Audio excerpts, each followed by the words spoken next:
y'all, it is Tasha. I am back with another video. Thank you so much for stopping into my channel. We're here for another week of Married at First Sight. Yay. Whew, y'all, it's starting to wear me thin, okay? I'm ready for decision day already. I'm over it, but we're gonna go ahead and jump into the video this week. Don't forget to like, comment, and subscribe if you haven't already. So now the couples have been married for a little over 3 weeks. So Eric and Virginia opened the episode this week. And Virginia's just so doggone ditzy. Like, she opens up the episode and we're talking about passwords and things, and she just tells the entire world what her passwords are for every single thing. And I'm like, hopefully you were smart enough to go and change it, because now anybody that has your email address or any username for anything else that you're on now have your password. Oh gosh, she's so ditzy. So she then asks Eric if they want to share passwords, for stuff. And Eric's like, well, like, what do you mean? Like social media or like bank stuff? Like, he acts like he has no idea what she's talking about. And she's acting like a 16-year-old, just like, yeah, like, I mean, there's more than social media and banks that you need passwords for. And he's like, okay, I mean, you want it from my phone and stuff? Like, I don't care if you look through my phone. And she's like, yeah. And she's just fidgeting. Like, she just seems to get so nervous when she's talking to him, or she's having maybe what can be considered to be an uncomfortable conversation. She just gets so uncomfortable. She starts fidgeting. She starts playing with her hands. She starts playing with her hair. She gets this goofy laugh. Like, if this is going to be your husband, you're going to have difficult conversations. So get used to it, because all this nervousness is fidgeting. You're acting like, again, a 16-year-old girl that maybe has, is about to tell her dad that she stole the car she snuck out last night. Like, stop it. Oh my gosh. But anyway, he then asks, of course, about she mentions about text messaging and things like that for her guy friends that are in the phone. And of course, we already know Eric has an issue with the guy friends and all that. So she keeps bringing it up as if she keeps bringing it up, maybe it won't become an issue. But it's very much so an issue for Eric. So she then asks, how about, having still communicating with exes via text, or, following exes on social media and liking their pictures and stuff. And Eric is like, kind of don't get the point of doing that. And I am in agreement with this one of why. They're your ex for a reason. Leave that in the past. We don't need to be coming on into this new relationship following exes or texting exes. Like, I don't care. I don't want to know if you moved on and you have a wife and kid. I don't really care to like those pictures. And I don't think, the crazy thing is, I don't think if Eric was doing these things or he acted like her, I think she would have a problem with it. But she doesn't want him to have an issue with it because she enjoys doing it. That's not how things work. But it clearly shows that she is 26 years old. Oh my gosh. So we see Dr. Viviana, she's on her press tour basically, and she goes to see Bree and Vincent first. And it's so funny that one of the first thing that she brings up is how, the experts get updates and things. And I'm like, of course you get updates. And of course, when Pastor Cal acted like he was so shocked when Paige told him about the pregnancy, while I thought that was fake, because y'all know what's going on with these people before you sit down and talk with them. Stop it. So she talks to them and asks, how things are going. And they share that, they've been butting heads a few times, especially how much basically Vincent complains about Brianna's disrespect and kind of her tone. So we have to rehear the whole Vinny and the champagne situation. And Dr. Viviana offers Vincent the advice of, whenever she does say something and you're unsure of maybe how you should receive it, maybe you should just ask her what she means by that statement. Because we saw basically when they went dancing and with the whole champagne situation, Vincent took it completely opposite of how Brianna intended it. So I think that is good advice, and I actually hope that Vincent actually does it. But she says that she notices the pattern that Vincent basically wants to impress Brianna. Of course, he wants to impress his wife. We all want to be, cute as I try to fix my hair on camera. Everybody wants to impress somebody, especially since they haven't, been married that long. He still wants to make a good impression.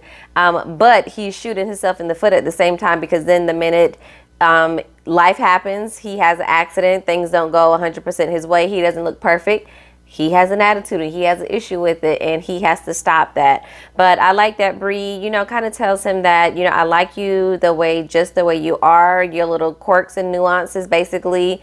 She likes it all. So I'm gonna need him to just stop tripping over these small things, because he's making it a big deal because he's embarrassed, but Bree don't care. So cut it out.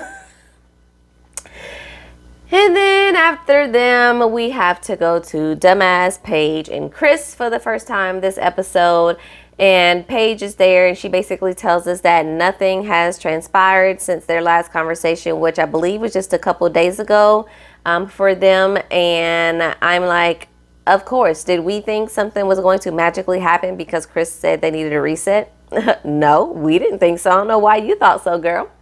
Anyway, Chris' ugly face then shows up on my TV, and I need to know what is going on with his hair. Y'all realize what this hair situation is doing? Like, the roots look like it's natural and the ends look like it's a perm situation going on.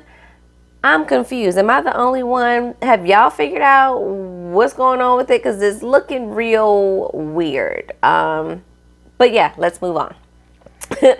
So he comes and they sit in silence because they're waiting for Dr. Viviana to actually show up to talk to them.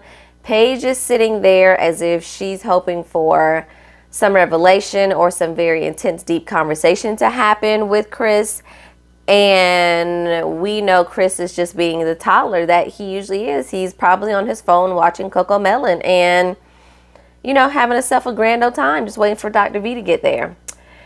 So she eventually gets there and they start talking, and Dr. Viviana does say that the Chris that she's seeing now, and of course that she's heard about, is totally different than the Chris that they were matching him with. And we have to hear Chris and his whole BS about, how this whole process, it kind of put him in a depressive state, and getting married and then the baby and whatever. We all know it's BS. And then here comes Paige and her little whisper voice and how she starts to talk. And, when Dr. Viviana asks her why she's still here, and she's like, because, God has us here and we're married, and it's exhausting to continue to hear. It's like watching a hamster on one of those little spinning wheels, just watching it go round and round and round. You're running so fast, but you're going nowhere. And that's what I feel like it is watching Chris and Paige. And it gets on my nerves. Anyway, Dr. Viviana kind of asks Paige what she's looking for from him. And she's like, maybe just, some text messages, maybe a phone call once a day. And Dr. Viviana asks Chris, what he thinks about that. And he starts talking in circles about, he doesn't want things to feel forced, and he doesn't know about, this whole talking on the phone. And I'm like, dude, if you can't talk on the phone with your wife once a day, there's a problem. Like, that shouldn't be an issue, especially this early in the marriage. So I'm like, okay, not making any sense, but when does Chris actually make sense? He says that his heart is not 100% in it, and he isn't passionate about this whole situation. And we all saw this coming. I don't know why Paige didn't see this coming. I don't know why she's shocked at anything at this point that he says. It's like you already know that his words and his actions are never going to match up. So don't be surprised, honey, when it doesn't happen again.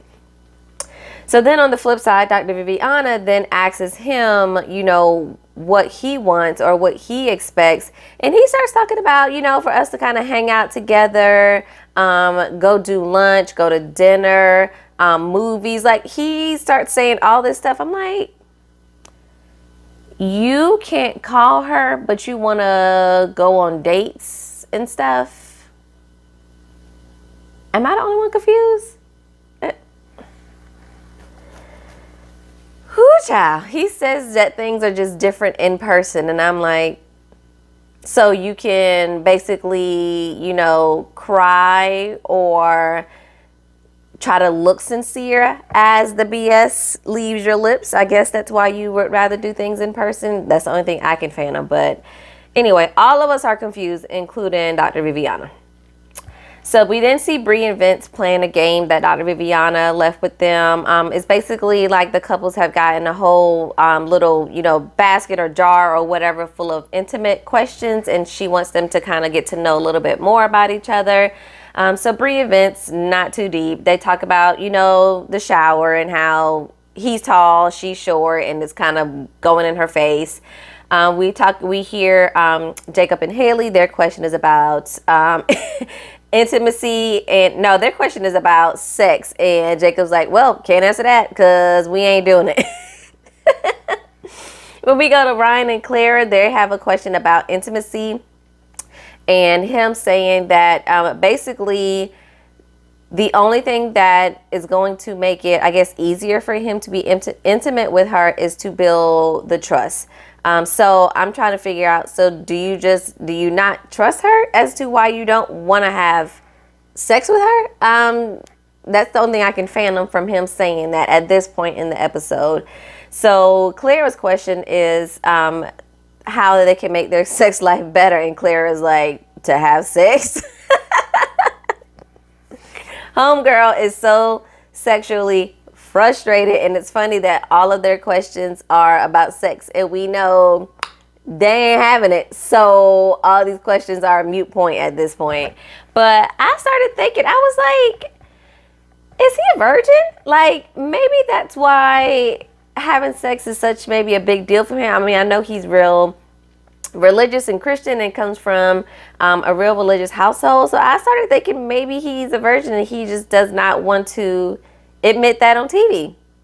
I don't know. And we see Dr. Viviana ask about that later in the episode, and I had already put it in my notes, and I'm like, girl, we see each other, because I'm starting to feel like something ain't right here.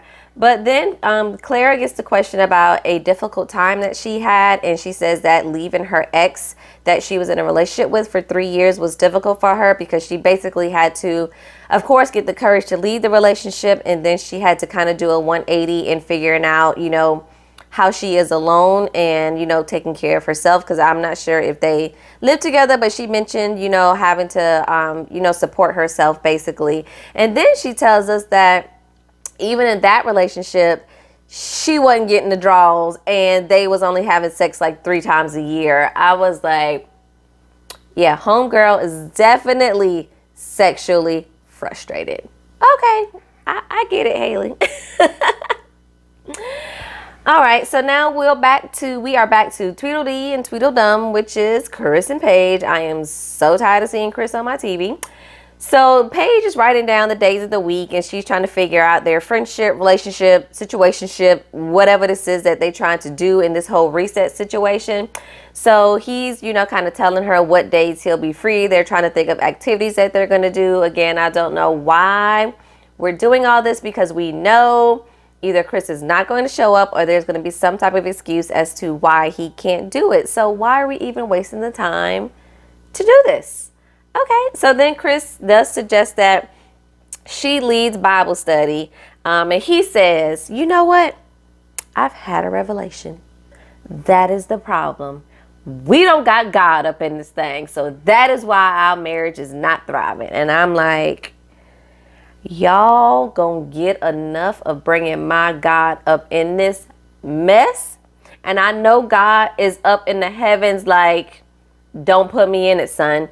I ain't had no parts. I gave her the messages. I sent those melodies down from heaven for her to know to leave you, and she just won't do it. So I'm out of this at this point. Stop bringing my name in this nonsense, because I'm not here for it. I know God. I'm trying to tell them. We know. They just don't know. Okay. Dr. Viviana then meets with Jacob and Haley, and they share that they've had, a few arguments, but, this week has been a good reset for them. Dr. V says it seems like that they have basically kind of friend zoned each other, and we have to basically discuss all over again how Haley kind of did the switch up after they had sex for the first time, and basically says, she just doesn't connect with Jacob. Dr. Viviana asks if she has a physical attraction to him, and Jacob kind of looks at her like, I just asked you this. Let me see what you're going to say when Dr. Viviana asks you about it. And she says that she feels like she's in the middle of the road with him, that she wasn't 100% attracted to him as she walked down the aisle to meet him. But, with things that they do and kind of learning his personality, it could grow. So she says, she feels like she's doing a lot of the work. And they show a couple clips they show the clip of, I believe, her buying the shirts. And then they show another clip of her about to get a glass of wine or something and asked him if he wanted something. He said no. And I'm like, is that your version of you are doing a lot for this relationship? Because, girl, that ain't nothing, okay? I just don't get it. So Dr. Viviana then just takes them into the bedroom and, tries to get them to get accustomed to doing some things that married people do. So she's like, so when you get up in the morning, I want you guys to at least kiss each other, start sleeping in the same bed with one another. And I said, what the problem is? The problem is Sophie. Sophie, that damn dog, she is always in the middle all the time. And Haley probably likes it that way because that means Jacob can't get close to her. But Sophie is everywhere, on the couch, in the bed, on the counter. She everywhere. Put that damn dog away. So next up, we see Eric and Virginia and their goofy looking selves talking to Dr. Viviana. Oh, yeah, I know I sound like a broken record, but they just look so uncomfortable every time I see them. It's just so odd because they just talk about how much they, like each other and love each other and can't stop touching and can't stop kissing, but yet it's so cringeworthy and they just look so uncomfortable. Oh my God, I don't know what it is. But they keep saying that, oh, things are just amazing. We're just doing great. But yet y'all keep arguing about, this whole guy friend situation and not spending enough time with each other. So when Dr. V asks about the big issue that they have, Eric, he gets on my nerves how he starts to talk with his hands and he starts to do all this. And I think he uses that as like a mechanism as to, what I'm saying may be a little bit harsh, but I'm going to use my hands to make it feel like it's not that bad. And he just keeps doing, he just keeps doing all this. I'm like, put your hands down and use your words and talk. But Eric says that they have some differences, but he thinks, everything, it'll be fine. It'll be fine. He can compromise. It's not a big deal to him. It's okay. Everything is fine. And I'm like, stop lying to yourself because we already know y'all have some major fundamental differences. And we start to find out a little bit more about that. Not only, the guy friends, but she talks about how he has some of the same views as her dad. And I'm getting real Make America Great Again vibes. But she says that, it's very similar to her dad and her views are opposite of that. So I'm like, this is why I just keep getting this daddy-daughter relationship from them. This is why I keep getting it. I understand. But they also have, of course, the fundamental difference of religion and kids. And she says that she's on the fence with kids. We know there's about, an 8 or 10 year difference between them. And he doesn't want to wait until he's darn near 40 to have kids, which will be just in a few years. She still has a few years before she wants to start having kids. So that's a big difference. And I think they are pretty naive to think that these issues will not be huge issues in their marriage. Like, those are big things. And usually those are non-negotiables in most relationships. So, again, I don't see this working. We can keep, kissing, playing footsie, sexing it up. But this marriage ain't gonna last. Okay? Then we see Vincent has set up a cute little date night for Bree. So he has them write things on cards, and then they have a little blindfold where they have to answer the questions that's on the cards. And then if they get it right, they eat a piece of food that's on this little tray, like fruit and cheese and whipped cream and things. I don't get it, but if y'all having fun, do your thing.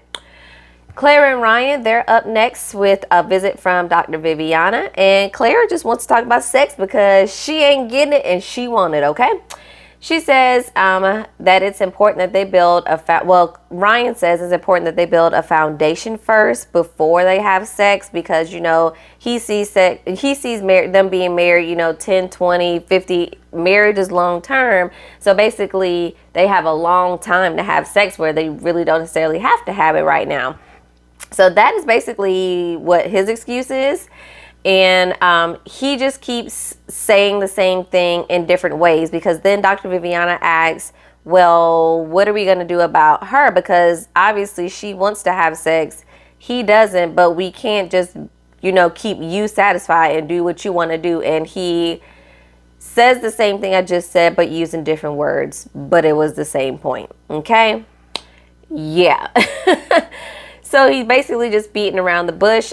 Clara does talk one-on-one with Dr. Viviana, and she says that she just doesn't know what the difference is in between what they're doing and actually having intercourse. So as we've kind of already discussed, some type of sex is going on. Somebody slobbing on the knob, or he is, you know, doing something to her, but something else is going on. We just not actually doing the insertion of things here. That's basically the only piece of the puzzle that we're missing.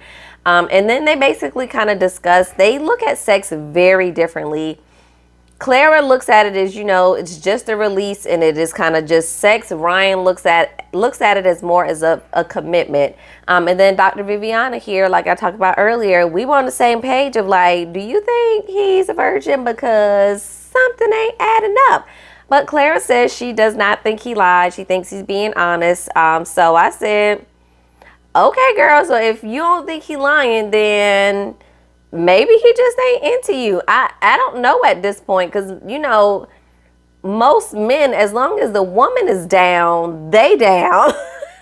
So if you're not a virgin and you just nervous, maybe you don't like Clara as much as we feel like it's coming off that you like her. But I also thought it was very weird once Ryan came back and they continued to talk to Viviana. She says that she's never been in a sexual relationship that it's been nothing but sex. There's been no emotional connection. And I'm like, what?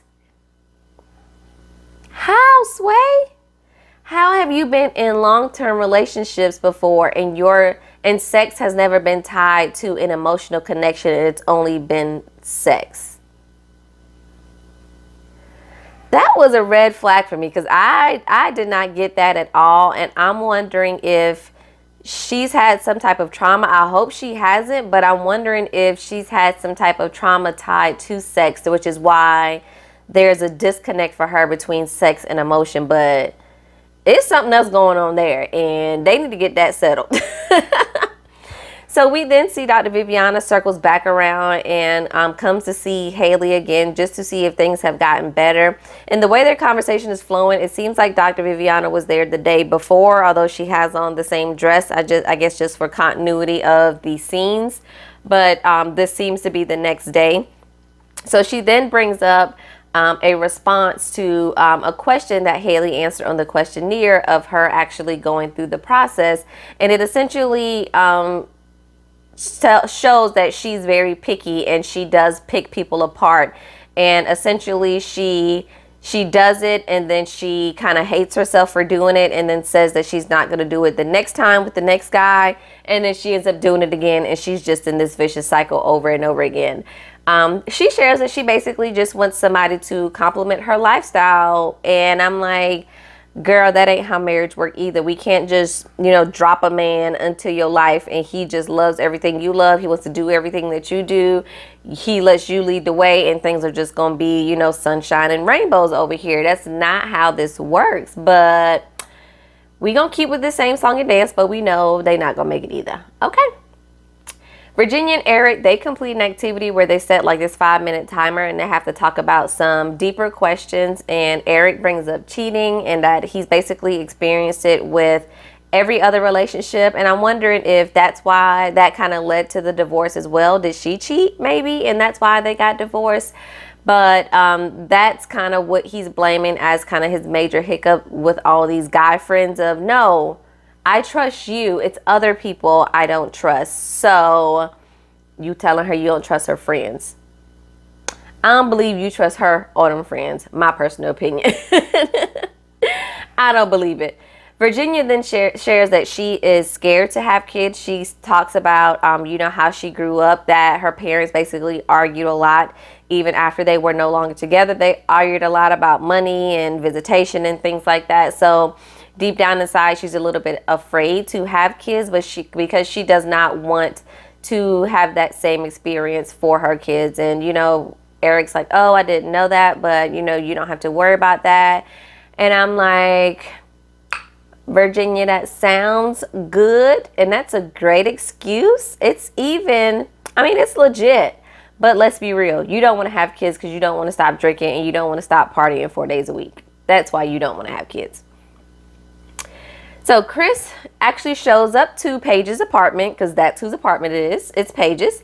And he brings them some chicken for dinner. And then she's supposed to do Bible study. So he starts, quoting some scriptures. And again, bringing in my Lord, who wants no parts of this, into this whole situation. So we have to watch them eat their chicken, and then basically neither one of them are really prepared to do this whole Bible study. He puts it off on her. She puts it off on him. I'm like, can we just get this scene over with? We don't want to see either of them, so let's just get it over with as quickly as we can. So Paige then gets a Bible, and then they start talking. She has some notes, and she's talking about love and friendship and relationships and things like that. And Chris is talking, and she's even taking notes, and I'm like, what are you taking notes for? I wouldn't believe anything that's coming out of this man's mouth. Only reason why I would be taking notes is so that when I do this read that you about to get for your entire life and walk out this door, that I have all my notes accurate. That would be the only reason why I would be taking notes from Chris. But she says that she thinks the Bible study was going to be a good reset for them. And I'm just like, we got to be in WandaVision. We got to be in WandaVision, because it ain't no way Paige is seeing the same thing that we see. And she living it. So she's seeing more than we see it. And she still... Oh, it's two separate universes. I don't know what to say at this point. So then we have to have some dramatic music, and we have to have Chris being real dramatic of, it's something I need to tell you. So Paige is like, okay. At this point, how bad can it get? Your ex-fiance is pregnant. All right, let's just deal with whatever you're about to say. So he has to get, all serious about, 6 years ago, Mercedes was in a car accident. And she hasn't driven since then. And really, she shouldn't even be here. But, she's been getting around using ride share and things like that. So this week, I went out and got her a Benz. So he went out and got Mercedes a Mercedes.